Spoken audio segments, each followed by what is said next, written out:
नमस्कार. श्री ब्रह्मचैतन्य महाराज गोंदवलेकर प्रवचन. आज 16 एप्रिल. व्यावहारिक वासना तृप्त करण्यासाठी संत नसतात.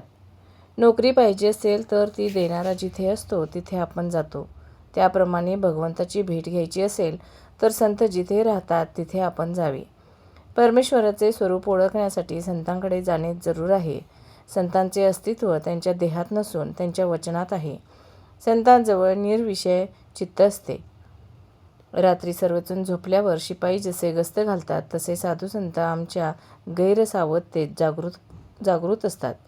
आपण झोपी गेलो असताना ते आपली वृत्ती तपासतात. एका बाईला मूल झाले, पण त्याला आकडी येऊ लागली. ते पाळण्यात उगीच निपचिप पडून असायचे. ते मूल बरोबर वाढेना, चांगले हसेना, खेळेना.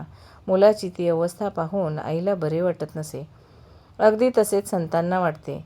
शिष्य केला खरा, पण साधनात जर त्याची प्रगती होत नसेल तर संताला वाईट वाटते. शिष्याची प्रगती होत असेल तर संत स्वतःच्या प्रेमापोटी शिष्याला सजवतील आणि त्याचे कौतुक करील. संतांना फारसे कधी कोणी चांगले म्हणत नाही. त्यांनी एकाचे कल्याण केले तर त्या माणसाचे 10 नातेवाईक त्यांना नावे ठेवतात. संतांना ओळखण्याकरिता जे गुण सांगितले आहेत ते त्यांची परीक्षा करण्याकरता सांगितले नसून त्यांचा त्या दृष्टीने उपयोगही होत नाही. त्या गुणांचे आपण आचरण करावे म्हणून ते सांगितलेले आहेत. संताजवळ राहणाऱ्या लोकांना 3 तोटे आणि 3 फायदे असतात.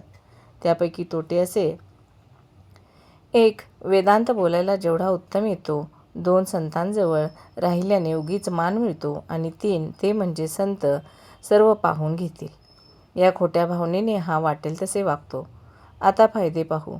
पहिला म्हणजे तो जर खऱ्या भावनेने संतांजवळ राहिला असेल तर तेवढ्यानेच काही साधन न करता सुद्धा त्याचा परमार्थ साधेल. दुसरा, त्याला मान मिळेल, पण तो स्वतः मानाच्या अपेक्षेच्या पलीकडे राहील.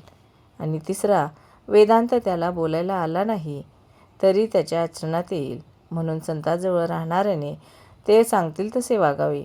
मानाची अपेक्षा करू नये आणि फारसा वेदांत बोलू नये. तोंडापर्यंत आले तरी दाबून टाकावे.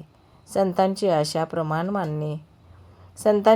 प्रमाण मानणे हे प्रचिती येण्याचे साधन आहे. व्यावहारिक साधना तृप्त करण्यासाठी संत नसतात हे ओळखून आपण त्यांची संगत धरावी. तेल आणि वात असल्यावर दिवा लावायला जसा वेळ लागत नाही, त्याप्रमाणे आपली भूमिका थोडी तयार असल्यावर सत्संगतीचा परिणाम व्हायला वेळ लागत नाही. संतांना ओळखण्यासाठी अनुसंधानाशिवाय दुसरे साधन नाही. धन्यवाद.